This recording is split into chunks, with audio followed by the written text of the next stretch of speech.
Once upon a time there was a railroad line. Today, the success of Hadestown could have you thinking that Greek mythology and Broadway are a natural fit. But history says otherwise. One show spent an entire year on tour before being legally forced to open on Broadway against everyone's wishes. One show was a groundbreaking success until the producers got greedy, and the other premiered in a swimming pool. Somehow, all three are attempts to drag ancient Greek mythology onto the modern stage. So please join me for a dive into the chaotic, scandalous, and completely unhinged evolutions of three very different shows.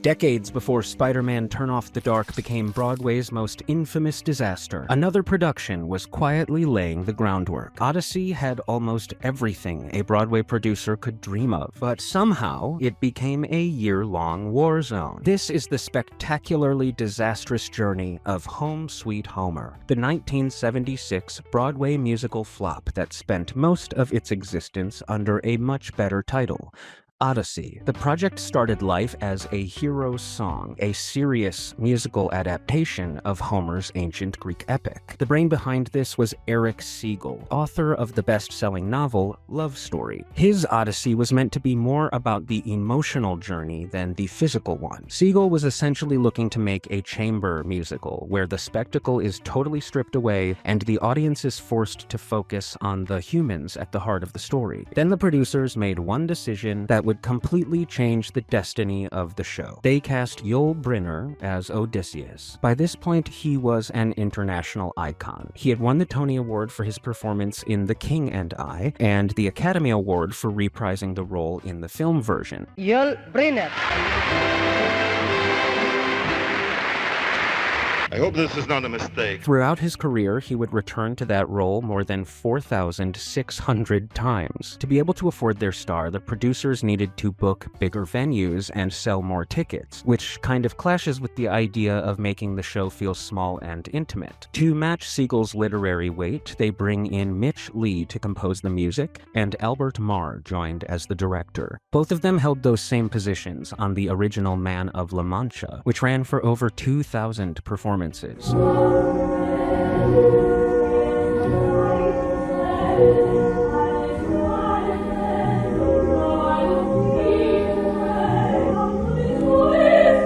Brynner's return to the musical stage was treated as a monumental event, and he completely weaponized that leverage, demanding extraordinary control over his working environment. No matter what city they were in, the dressing room had to be painted a specific color, and the refrigerator had to be stocked with only white eggs. No brown eggs were permitted on the premises. You need to leave! It kind of perfectly captures the overall issue. An entire production molded around one man's fragility. And he was not the only big ego in the room. Director Albert Marr cast his wife, Joan Diener, as Penelope. She was a respected actress with many credits to her name. She was also in Man of La Mancha, directed by her husband, as well as At the Grand, which later became Grand Hotel, also directed by her husband. Plus, only a few years before Homer, she was also cast by her husband in Cry for Us All, another production with music by Mitch Lee, and that closed on Broadway after just 9 performances. When she arrived at the theater one night to see Yul's name above the marquee, she went ballistic, storming inside and threatening to quit if the billing wasn't fixed. She convinced herself that she deserved equal billing as the star of the show, and shockingly, the team complied. But since they couldn't immediately change the text on the marquee, they made the baffling decision to cover it up with a giant black cloth. When people walked by the theater, they now saw Yul Brynner's name above a marquee covered in black. So everyone thought he died. The box office was flooded with confused ticket holders trying to confirm whether or not he was still alive. And we've only just begun. Because now these unstable egos, financial issues, and creative conflicts are hopping into a van to go on a year-long pre-Broadway tour. Today, a show might do a 6-week out-of-town tryout in Chicago or Seattle and then head to New York. Odyssey was attempting something much more ambitious. The goal was that going on tour with such a massive star would raise the funds to then produce the show on Broadway. But constant changes and rewrites made an already pricey show even more unsustainable. The tour began in December 1974 in Cleveland, Ohio, and ticket sales were actually great. The tour grossed more than $4 million, which equals over $24 million today. But apart from the box office, the production was falling apart. And as the production struggled, the company itself began to collapse. The cast was getting sick, and the leads started missing performances, and this brings us to one of the strangest chapters of this saga. 4 months into the tour, the two leads and their spouses filed a $7.5 million lawsuit against Trader Vic's. They claimed that after dining at Trader Vic's shortly before they launched the tour, all of them became ill from what the lawsuit described as poisonous short ribs. They argued that that illness left them weak and unable to perform at full capacity for months. They were suing a steakhouse. The production had developed a culture where the problems were always someone else's fault. The show's not structurally and creatively confused. The environment's not toxic. No. The problem is bad beef, but you can only blame the short ribs for so long. And by the summer of '75, Siegel had reached his limit. So he went to court and successfully had his name removed from the production. The creator of the show now wanted nothing to do with it. Because they're losers. With Siegel gone, Albert Marr took total control. He brought in a team of writers to help him overhaul the book and lyrics. He fires Billy Wilson, the original choreographer, and decides that he is going to handle that too. So now we've got one man attempting to control every element of a production that was already struggling to manage a disgruntled cast, terrible reviews, and constant changes. Who does he think he is, Todrick Hall? When the tour made it to San Francisco in August, Brynner filed a lawsuit attempting to terminate his contract. But the producers fought back and threatened a $1 million countersuit if he abandoned the production. The star, who the entire team had made every decision to appease, no longer even wanted to be there. I hope this is not a mistake. And as the tour finally came to a close in November, the producers looked ahead and realized that they had burned through every cent they made on the tour. So they made the decision that they'd been avoiding and canceled the Broadway transfer.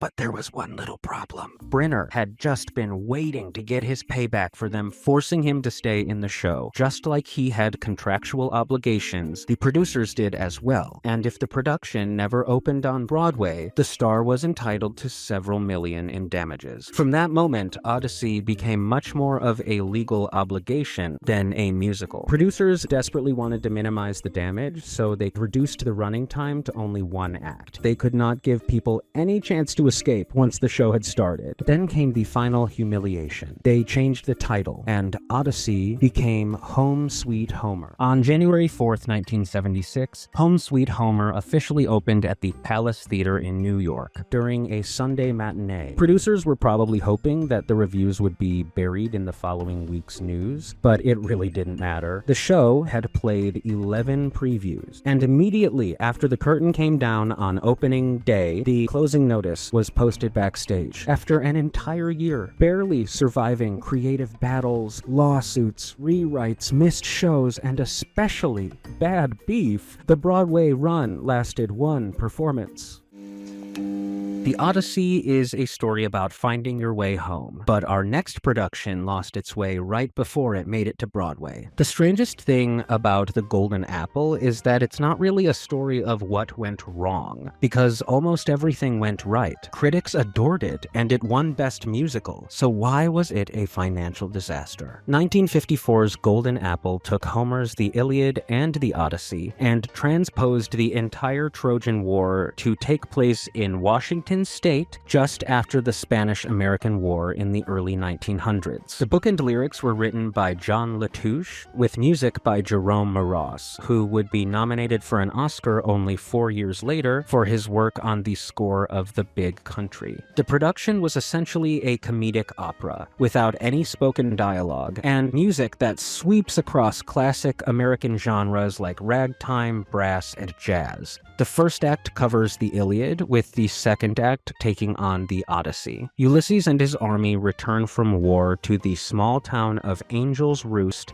at the foot of Mount Olympus in Washington. All of these men are insanely horned up, having been at war, and they all want the same thing from the same woman. Helen, a former farm girl who is known for enjoying all of the attention from the men in town, if you know what I mean. Well, when all of the young and muscular boys went away to war, Helen ended up marrying the stinky old sheriff who stayed behind. And when the boys find this out, they try to kill that old man, but Ulysses is able to save him, and everybody gets back to celebrating. The town is holding an apple pie baking contest, and the winner gets a shiny golden apple. To keep things fair, a traveling salesman named Paris is selected to pick the winner. Aphrodite in this version is named Lovey Mars, and instead of being the goddess of love, she's a local matchmaker. She pretty much just straight up offers Helen to the salesman in exchange for winning the apple, and the town is gagged when Helen actually leaves with the man in his hot air balloon. So now all the boys are extra pissed, and the sheriff wants revenge.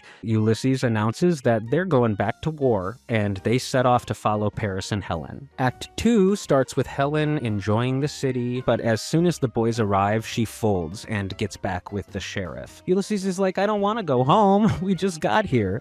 So the sheriff and Helen head back by themselves while all of the boys go out on the town. In a Las Vegas-style city, and the 10-year epic of the Odyssey is essentially condensed into a long nightmare late-night bender. Honestly, it sounds very similar to one of my favorite movies, After Hours. One of the coolest choices is the way they present the sirens. In Greek mythology, sirens are often depicted as mermaids or other half-animal, half-human creatures, and they sing to lure people to their deaths. But here, the sirens are the corrupting, real-world temptations of the modern American city. And these are the acts that pick off Ulysses' buddies one by one. We can promise we won't say no. They succumb to greed and lust and apathy, and the epic journey across the ocean becomes an internal moral reckoning. When Ulysses is left completely alone, he is forced to admit that his lust for adventure is what turned his victory into ashes,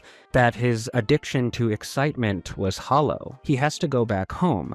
Not because he battled a cyclops, but because he finally understands that human connection is really the only thing that matters. Maras had written an ending that mirrored this perfectly, with Ulysses getting back physically and psychologically exhausted. Penelope sees him get back to their small town and finally stands up for herself after being abandoned, as she should, and when they finally reconcile, they sing an intimate duet called We've Just Begun. The production was part of the inaugural season of the off-Broadway Phoenix Theater, where it opened on March 11th, 1954 to rave reviews. Sales were amazing. The production immediately announced a move to Broadway. And I feel like we're always talking about shows that need to make changes and then they stay the same, but here we have a production that was universally celebrated, yet the producers felt like the move to Broadway meant they needed something more. The quiet finale was not exciting enough, and so they insisted on cutting We've Just Begun and replaced it with a thrown-together reprise of a song from Act 1 called Coming Home Together, with the entire ensemble added in.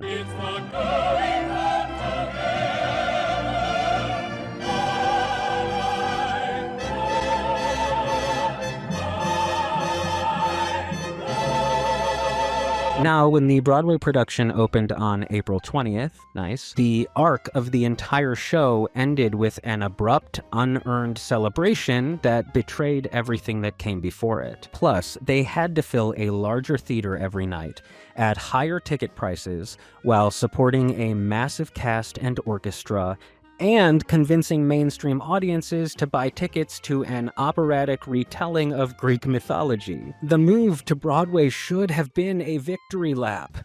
but instead it exposed every weakness the show had been able to hide off-Broadway. Critics still admired the ambition, but now found the show to be too long, unconventional, and literary for the typical crowd. And the show was not just up against Broadway audiences, it was soon to be up against Broadway history. In the coming weeks, The Great White Way would see the openings of Showboat and The Pajama Game, with Carousel opening the following month. In almost any other year, winning the New York Drama Critics Award for Best Musical would have been enough.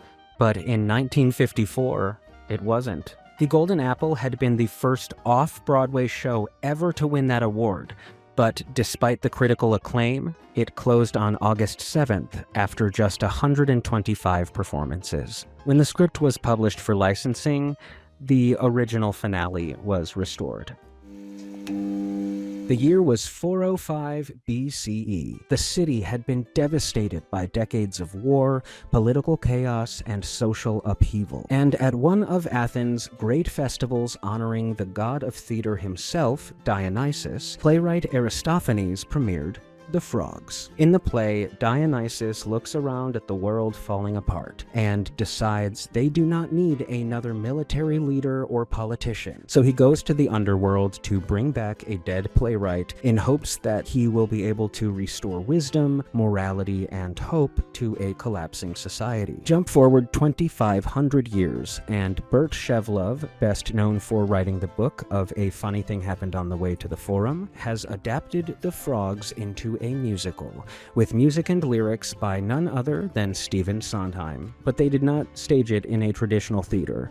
It was held inside the Payne Whitney Gymnasium at Yale University, inside the swimming pool. Yeah. The musical adaptation of an ancient Greek comedy about a journey to the underworld premiered as a giant theatrical experiment in an actual university pool. I wonder if they had a lifeguard on duty. The general flow of the production would consist of Dionysus rowing across the pool in a boat while all of the frogs swam around it. Immediately, reality began pushing back. Sondheim later compared performing in the space to putting on a show inside of a men's urinal.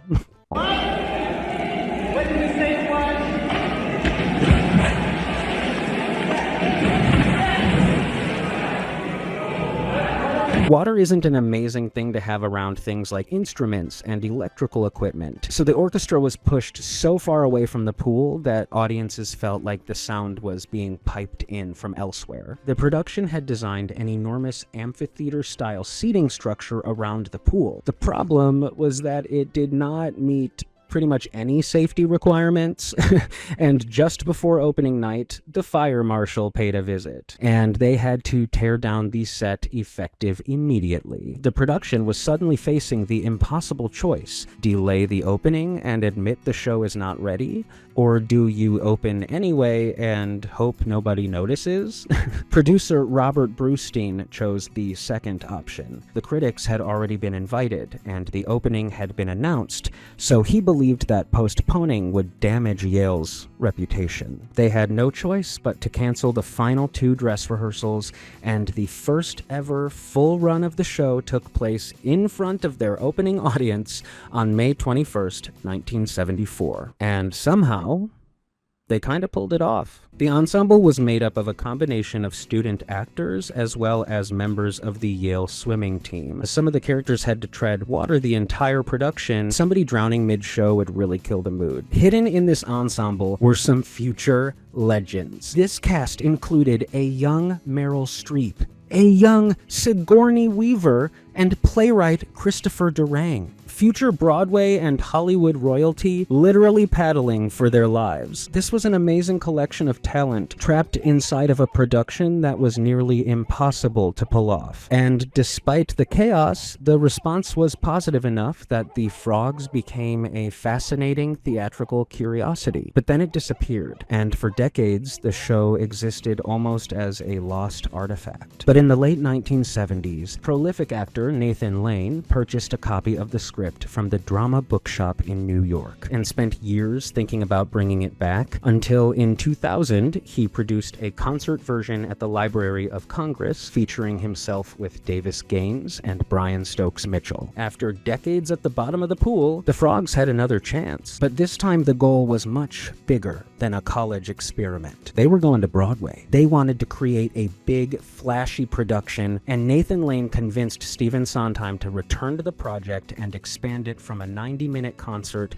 to a full-length musical. To update the libretto, Lane would handle that himself. But you can't just extend a 90-minute show into 2 acts by adding a bunch of songs. The entire structure has to change. The story has to expand. The themes have to deepen. And unfortunately, this is where things began to go wrong. This version introduced characters and jokes aimed directly at very current events, including a character named Big Bully Bush Frog, who spoke about launching preemptive strikes and then would immediately forget why it was attacking in the first place. Very subtle. The approach did make sense. Aristophanes himself was a political writer, but ancient satire survives because it's able to find something universal. A joke about Athens can still work thousands of years later because it's actually a joke about human behavior. But a joke about one specific political figure has a much shorter lifespan. Critics felt that the new material overwhelmed the original emotional core. They brought in Susan Stroman to direct and choreograph after her enormous success collaborating with Nathan Lane on The Producers. In addition to Lane, the cast would include Saturday Night Live's Chris Kattan, for some reason, alongside Daniel Davis, who is known as Niles from The Nanny. This is a new play. A friend of mine wrote it, and it's wonderful. Researching this is how I found out he is not actually British. Homeboy is from Arkansas. You realize, of course, now I'm going to have to kill you. For costumes, they hired William Ivy Long, who had designed massive hits such as 9, Crazy for You, Private Lives, Guys and Dolls, Company, Chicago, Cabaret, Music Man, Seussical, The Producers, Hairspray, and Little Shop. For just 1 second, I thought I saw that the music director was Paul Giamatti.